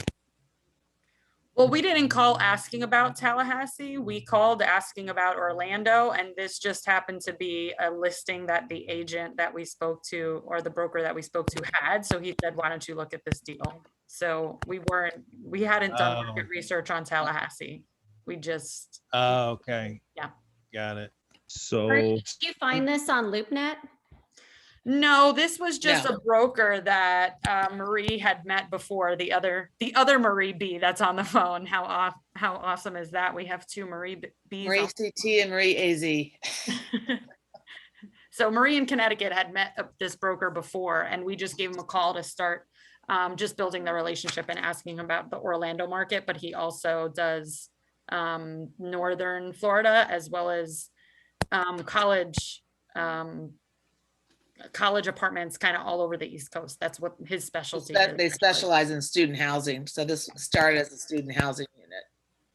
So this goes back to the very beginning when we talked about value add and stabilized. A market like this, when they're selling at a low cap rate, they're selling it with the stabilized market rates in a market that's probably appreciating. Because if it was a 9 cap that they were selling this for, I mean, we could go to the analyzer, but a 9 cap they were selling it for, with the we're for 6.9. At 6.9, it's the offer price is higher because you are making cash on cash more money, but you are making a stabilized rate that is going higher. It's a higher return on your gross potential. But if we are going to the 9%, it would be a lower percentage because you are making more money based on your gross potential. You're dealing with something that is not a value add. They've done all the work. They're selling it in an appreciating market. They're selling it with, with stabilization in mind. You don't have to do anything. It should be plug and play, and on you go. I'm not even sharing my screen, am I? Okay. No, not anymore. Hey, I'm just sitting here. We just see you. Yeah, I'm just looking at this and I'm trying to figure out why, and I'm in my head I'm circling things, and so you're dealing with something where, and this is why we focus on a value add market, right? Is we will buy a stabilized asset because it makes sense to do so, but it has to make sense and give the returns, right? It has to make sense and make more sense than spending the time in a value add. So 2, 3, 4 years from now, I'll start buying these assets where I don't want to do a bunch of work. Right. I want to buy properties that are just going to make money for everybody. I'm not lazy. I just don't want, at that point, I don't want to do it. And so like, that's where you have to start looking. And that's the number one thing when you're looking at, we talked about this on the phone before we did the first call, is you have to decide, right, like pretty much off the bat, or at least in my opinion, you do, what market, what your entrance and what your exit strategies are going to be from the get-go. Because if you're going to spend time looking at a property in Tallahassee and expecting 10% returns, you're not going to find it. It's just not going to happen. If you're looking in Dayton, Ohio, you can find it all day long. But you want to live in Phoenix and go and visit Dayton, Ohio, I can tell you there's no chance in hell I would. I've never been to Phoenix, but like I certainly have been to Dayton, and I think I'd probably prefer Phoenix. But if you're Dayton's looking, not too bad. I've been down there quite a bit. it's not bad, but it's not I did Phoenix. quite a bit of partying down there, but no, it's not Phoenix, but it's a good city. And that's the thing, is like when we're looking at this, the Midwest tends to be more of a cash flow play. The West Coast, East Coast tends to be more appreciating, and everything in between is usually like local people are buying. You're not seeing big investors buy, other than the Texas, Georgia, Texas, Georgia. There's some, like Utah is very appreciating market. So like those West Coast, East Coast are going to be appreciating, stabilized markets. You can buy value add, but you're still buying at a premium. And the Midwest is just all cash flow. Not all, primarily cash flow. So if you've got the investor core that is like, listen, we don't want 10% returns, we're cool with 7% returns, then great, you've got a property right here that you can buy and do that. But if you're going to, do the 10%, refi them out, keep them in long term, and do this model that I have, like, you can't do a stabilized set. That's not to say that you can't buy that stabilized, but you're going to have to look at a whole different game plan, especially when you're syndicating. Better numbers. Because, and we talked about this on the phone before, is, there's a difference, right, between private money lenders, investors, and partners. If you're going to bring in a PML to do a deal, it's probably going to take more money from you as the manager than it's worth. Because they're on a note, it's guaranteed, right? There's a 10, 12% return that they're going to get, 8%, maybe whatever you negotiate on in there. That's right off the top. And then with that comes the burden to the bank. They're going to want to know where that money's coming from. And then you have to show the joint venture, the agreement, the promissory note, all of that stuff. And you're going to have trouble getting financing, because that's now another payment that is going to go on the books. So it's going to lower your DCR. Where if it was an investor, like I do, it's a pool, it's the syndication method, is that money is your money, right? Your money becomes mine as a company to invest into this, to buy the asset. And so I don't have a note to you, but I do have moving forward a obligation to you to fulfill. So the bank doesn't look at that as debt, it looks at it as my equity. And then you have like a partnership. If you just have somebody, if you're going to be the person that comes in and manages, and someone comes in with the capital, if you have that, awesome. No brainer. You don't have to worry about the cash flow because you don't have investors to pay out. You get 100% of that cash flow. So that changes that return aspect of everything. And then I added sort of a metric that my bank actually brought up to me about a month and a half, 2 months ago. And I just sort of call it my liability coverage. I take what I make on cash flow, or am projected to make in cash flow year one, along with my management fee, divide that into my obligations, so my debt, my loan amount. And if I would take that as an investor, so for instance, it comes out to 10%.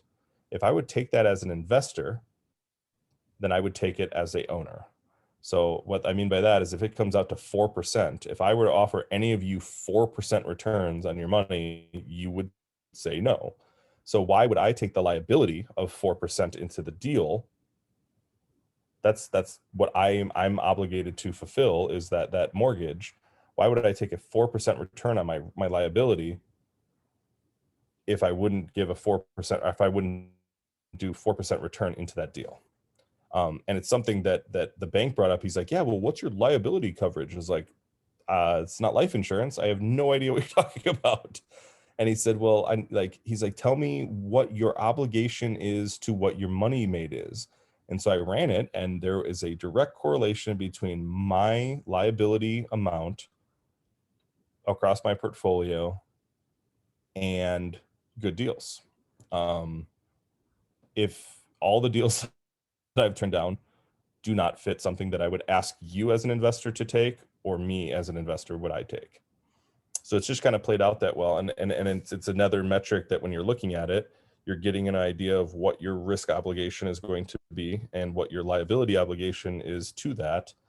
And then you're looking at, you know, what you're paying your investors, you know, what you're paying all services, and you get a big picture of this whole entire deal, from conception to sale, and how everyone's making the money. And it's a really cool, like, this is why I love this over the residential side. Not that I don't enjoy the residential side, but just seeing this and seeing a long-term plan with rental goes, you know, if you have a single family house and one tenant leaves, you're at 100%, you went from 100% occupied to 100% vacant. And money's not coming in. And I got over that game. I did not enjoy the headaches and the heartaches of dealing with that. So, you know, one tenant leaves and I turn the unit over, it barely touches the bottom line. And then I just have to raise the rents and cover that delta. And if I can do that, then it's no harm, no foul. If I can't, then I need to, perform in a different metric. So. Yeah. Well, okay. So first of all, it's already 8:00. So I don't want to keep us too late, because I know some people are going to start yawning and it's past their bedtimes, especially you East Coasters that are on the line. So TJ, I want to say thank you so much for coming on again. And I swear, I think we can have you back again, because we still have so many questions to ask. And I want to ask one last question, and I get to be a little selfish since I organize these. What are the questions, or how do you work then with a broker? Because let's just say, you know, Marie and I were on the phone with this broker on Friday, and we specifically told them we're looking for value add, cash flowing opportunities. You know, we thought we gave them all the right stuff. And then they're like, oh yeah, look at this deal in Tallahassee. And obviously it's not the right criteria. So what are the questions? What are the right questions, I guess I could ask, of, you know, trying to find a broker that can help with these deals? I would do the exact same thing you just did, and I'd ask the broker those exact questions. I would go back and say, hey, this is what we're looking for. What part of the deal was value add from the broker standpoint? What part of the deal was value add? Ask them, what does the stabilized multifamily commercial property trade at in that area? That's going to give you two different thoughts. One, if he says, well, it trades at 5%, a 5 cap, and you're buying at a 6.9, you can factor in what that's going to look at long term.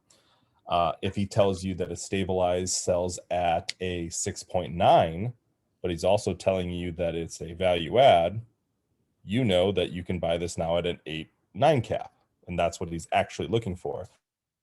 So I'd ask that question. And then I would ask more specifically with regards to the property, where, like why have the rents not increased based to the pro forma? He's going to give you some BS answer that, oh, the tenant, they didn't have time, or they're in the process or whatever. Like, no, I want to know from the seller why these are not up there. What's it going to take to get up there? If today he could do it, would he be able to do it, or he or she be able to do it? And they should give you an answer that says something to the realm of, the current seller is not able to fulfill that pro forma obligation because the market can't hold it.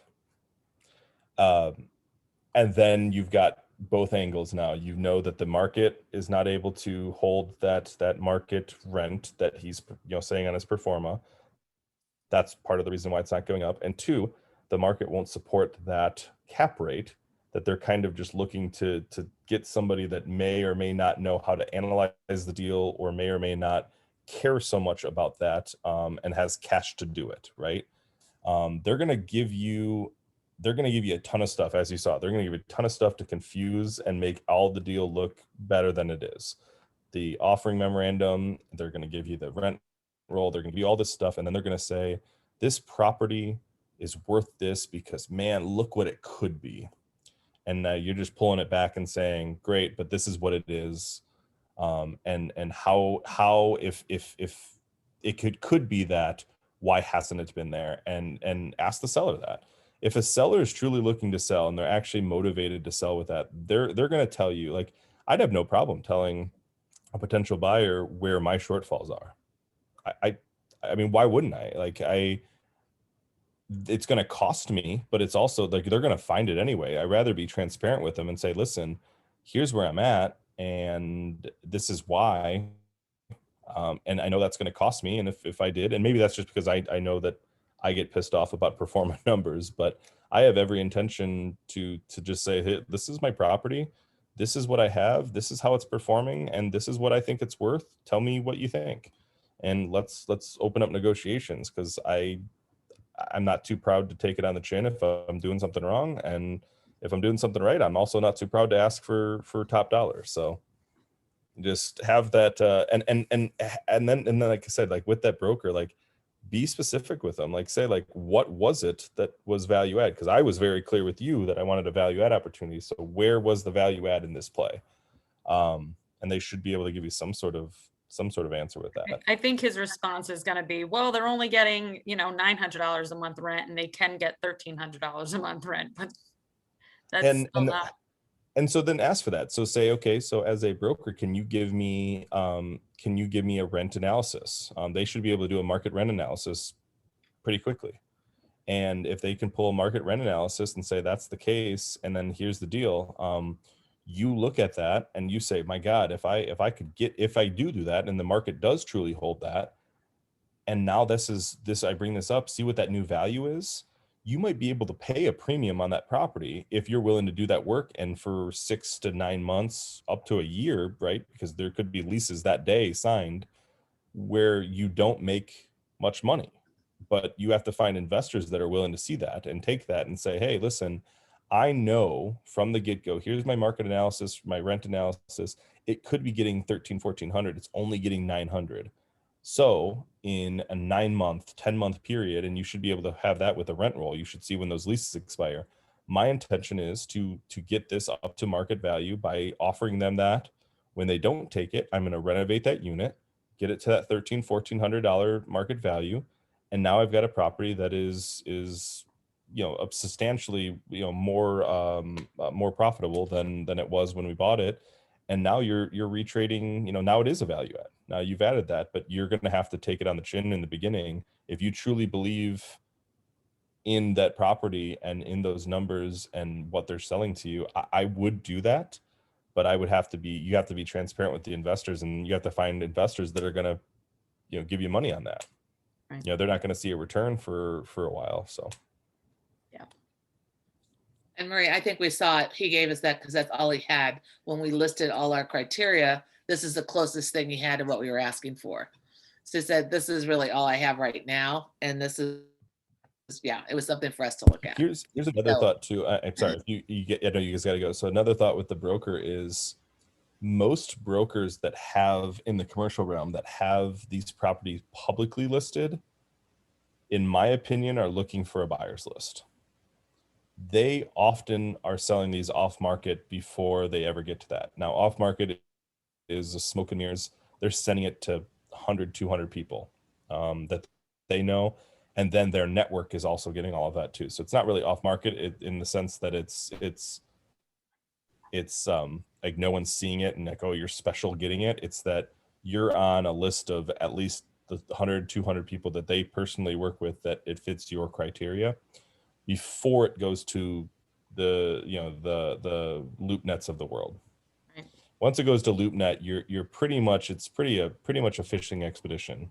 They're looking for buyers list. They might not have a motivated seller that they're asking a stupid price and they know they're not going to get it. LoopNet is also a very cheap way for the broker to market the property without putting packages together and sending them out to investors. I mean, I'm not in my office right now, but I've got booklets that they've sent me. It probably cost them $300 to put the booklet together to send me personally the booklet, and they probably sent it out to 400 or 500 people.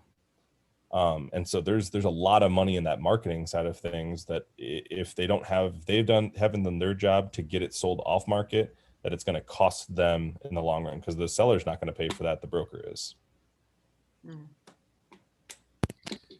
It might be a good idea to check with another broker in that market too. Oh yeah, definitely. We're going to be calling lots more brokers, because this was just a first call, and it's just, like I said, we've spoken to a few of them, and I feel like we get a lot of these crazy crap deals, and they even taught, like I was telling Marie, like sometimes you don't want to ask a million questions, right? And he's like, yeah, this is based off of the T12 expenses and your T3 and I was like, I don't even know what the hell that is. Let me write that down. Let me not ask. And then like I look it up, and it's just like the trailing 12 months worth of data, rent roll and expenses, right? So I'm like, okay, you're telling me that I'm buying it at a 6.9 based on the T12 trailing, but it's not. I mean, we just ran the numbers and it's not. The only way I'm buying it at a 6.9, looking at what we just looked at, is based on his pro forma, not on his T12 trailing. Well, there's 2 months where they lost at least $6,000. There's 1 month that they made $1,800, 1 month that they made $800, another month that they made $1,300. So, there's a few things, like there's some anomalies in this for sure. Yeah. It's not to discredit the deal, or not the property over the deal. It's not to discredit the property. It is in full, like mismanaged, full mismanagement. Exactly. And here's the thing too, is as you're looking at this, you don't know what their expectation was for all of this. There are people, and I've got 2 buddies that do this, like they pay themselves, like at the end of the day, that NOI is garbage, but they make a ton of money on the deal. So if you took that salary or that dividend payment out of there, and there are some things you could take out of here, right? You could take out, there's TJ's cat was just creeping up the wall. Did anybody else see that? That was so funny. I did. Yeah, I cannot. How is that on the wall? Because it looked big, but I'm like, how is it climbing up the wall? It's a fly, and I cannot stand that cat. I will tell all of you that come here next week, I will tell you a story from hell from this devilish creature. I love kitties. I'm gonna take it home with me. Deal, happily. So here's one. Like, you're looking at the cable and internet. They paid 1 month in March 20, and they haven't paid since then. So my guess is that they paid it, put it in, and now the tenants pay for all that stuff. So that's a $8,500 charge in 1 month that would change everything. So it changes a month from $1,300 to about 10 grand that they made that month. So there are some weird stuff in here. I mean, it's not that it's a bad property. It's just that there's a ton of money being spent that doesn't need to be. But then on the flip side, there's also a ton of money that isn't being spent that has to be. So that management cost is wildly low. It's $2,600. Right. And so that's really low. Pardon me. So yeah, there's just things like, I don't know. It's just weird watching how this all, like, general maintenance and labor across the board seems about right. Landscaping about right. Cleaning, maintenance. It's just they spend a ton of freaking money. Yeah. So they might just be cool with losing money, and using it as a tax burden. And Good on them if they can do it. I can't, and I have investors that won't enjoy losing money. So, Right, of course. But yeah. Well, again, I really appreciate your time. Let's get, what do you want, Rochelle? I just want to ask one quick question. Is there ever a time when you would analyze a deal like this on the pro forma numbers? Or do you always do it on what it is performing now, not future? Yeah, so I hope this is clear.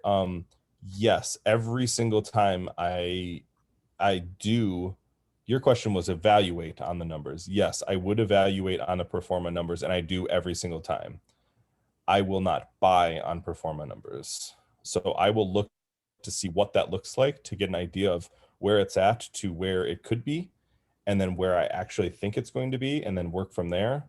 But I will not buy on their pro forma numbers, because you're losing all that equity, right? You're losing all that opportunity to make that money for your investors, for you, and to resell it, if you buy that pro forma.